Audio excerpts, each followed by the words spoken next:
O yan nga na, nakatapos na tayo sa ating bagoong sa sweet, spicy, and mild. So, yung iba na i-box na natin. Kailan kinulang ko ng box. So, bukas punta ako ng post office, kuha ko ng mga box. Pero ito na yung mga nagawa natin. Tingnan nyo. Ayan yung ating mga bagoong na ibabox natin bukas.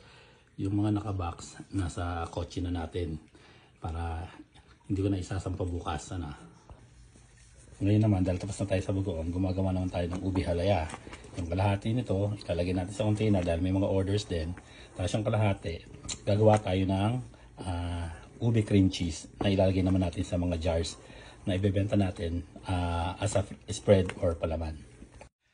So yun na nga. O diba, ang dami natin ginagawa. Pag off tayo, marami tayong ginagawa.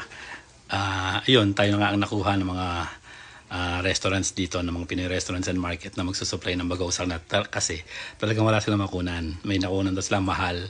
Ewan ko saan sila kumukuha, pero mahal-mahal daw, hindi worth it.